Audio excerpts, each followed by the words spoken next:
प्रणाम और हार्दिक अभिनंदन। स्वागत है आपका विश्व शांति दर्शन के मंच पर। विश्व शांति दर्शन के जनक हैं विश्व शांति के अनुयायी MIT के संस्थापक प्रोफेसर डॉक्टर विश्वनाथ दा कराड, जो विज्ञान, अध्यात्म, धर्म और मूल्य आधारित सार्वभौमिक शिक्षा के प्रचार और प्रसार हेतु कटिबद्ध हैं। चैनल का उद्देश्य शिक्षा के माध्यम से शांति का संदेश फैलाना है। संत धारा के वीडियो जो आप देख रहे हैं वो आंध्र प्रदेश के बी जनार्दन राव की रिसर्च और अनुसंधान पर आधारित है। महाराष्ट्र संतों की भूमि रही है, मगर आज की नई पीढ़ी इन महान संतों की कथाओं और गाथाओं से अपरिचित है। इसीलिए इस कमी को पूरा करने के लिए हमने वीडियो की एक नई श्रृंखला शुरू की है, संत धारा। पिछले हफ्ते हम सुन रहे थे महाराष्ट्र की संत जनाबाई की कथा। जनाबाई ने युवा नामदेव की देखभाल की और जीवन भर उनकी दासी बनी रही। वो खुद को नाम्याची दासी या नामदेव की दासी कहती थी। वो महाराष्ट्र में पैदा होने वाली लोकप्रिय महिला संत कवियों में से एक थी। पूरे महाराष्ट्र में महिलाएं अनाज को पीसते हुए उनके छंद गाती। जनाबाई भगवान विट्ठल की प्रबल भक्त थी और उनमें काव्य प्रतिभा भी थी। उन्होंने अभंग रूप में कई दिव्य धार्मिक छंदों की रचना की। उनकी भावुक कविता भगवान के लिए उनके प्रेम से परिपूर्ण थी। संत नामदेव की सेवा करने और भगवान विठोबा की महिमा गाने के अलावा जनाबाई की कोई भी महत्वाकांक्षा नहीं थी। आज सुनते हैं आगे की कहानी। जनाबाई और नामदेव को हमेशा तीर्थ यात्रियों के समूह के साथ भगवान विठोबा की महिमा गाते सुनने की आदत थी और वे भी उनके साथ गाना और नृत्य करना शुरू कर देते थे। समूह में निचली जाति के बच्चे भी थे, जो प्यास लगने पर जनाबाई के पास पानी मांगने के लिए दौड़ कर आते थे। हालांकि गांव में कई कुएं थे, लेकिन निचली जाति के लोगों को कुएं से पानी पीने की अनुमति नहीं थी। ऐसे बहिष्कृत लोगों को, जिन्हें कोई भी पानी नहीं देता था, उन्हें जनाबाई अपने घड़े से पानी पिलाती थी और संतुष्ट भक्त पानी पीने के बाद उन्हें आशीर्वाद देते थे।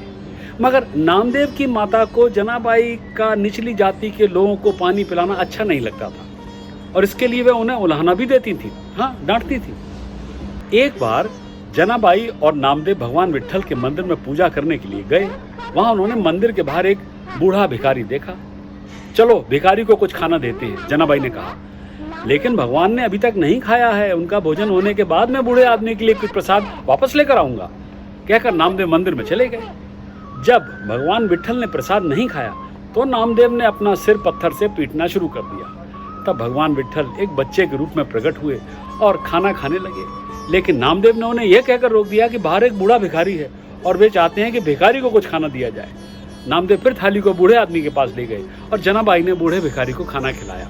उसके तुरंत बाद नामदेव की मां जनाबाई को उनके इस कृत्य के लिए, इस बात के लिए एक बार फिर डांटने लगी और दंड देने लगी।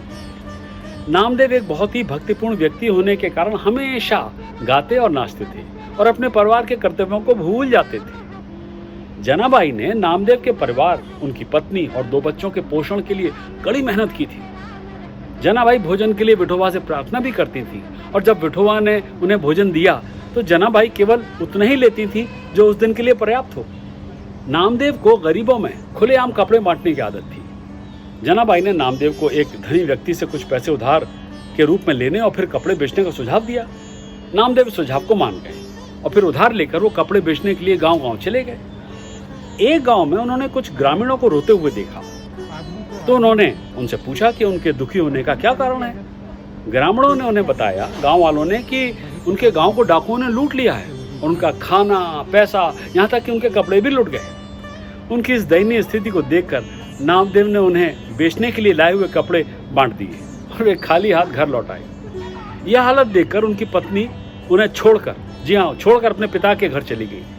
ये देखकर जनाबाई ने दर्द से रो कर विठोबा से प्रार्थना की। उनसे नामदेव का पत्नी और बच्चों का वियोग देखा नहीं जा रहा था। बहरहाल संत ज्ञानेश्वर उत्तर भारत की तीर्थ यात्रा पर साथ ले जाने के लिए नामदेव के पास जा रहे थे। ये जानकर जनाबाई रो पड़ी। संत ज्ञानेश्वर ने उनसे रोने का कारण पूछा। तब जनाबाई ने कहा, क्या भगवान को अपने बच्चों को पीड़ित देखकर प्रसन्नता होती है? संत ज्ञानेश्वर ने उनसे पूछा कि वे ऐसा क्यों कह रही हैं। जनाबाई ने कहा कि भगवान नामदेव के साथ निर्दयता पूर्वक व्यवहार क्यों कर रहे हैं, विट्ठल उन्हें तीर्थ यात्रा पर जाने के लिए क्यों कह रहे हैं। इस पर संत ज्ञानेश्वर ने कहा, तुम भूल जाओ बहन, ये तो केवल एक सपना है। वो एक है जो देता है, सब कुछ विट्ठल की माया है। भ्रम है, जो लूटा है वो विट्ठल है, जो लूटा गया है वो विट्ठल है।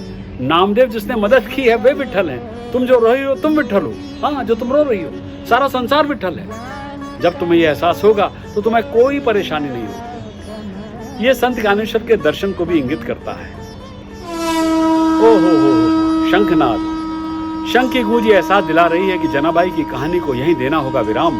अगली बार जानेंगे कि किस तरह लोगों ने जनाबाई के ऊपर भगवान के मंदिर के आभूषणों को चुराने का इल्जाम लगाया और मौत की सजा सुनाई, और किस तरह भगवान विठल ने अपने भक्त को बचाया। सब्सक्राइब कीजिए, साझा कीजिए और देखते रहिए अध्यात्म, विश्व शांति और विज्ञान की सामग्री से भरपूर विश्व शांति दर्शन।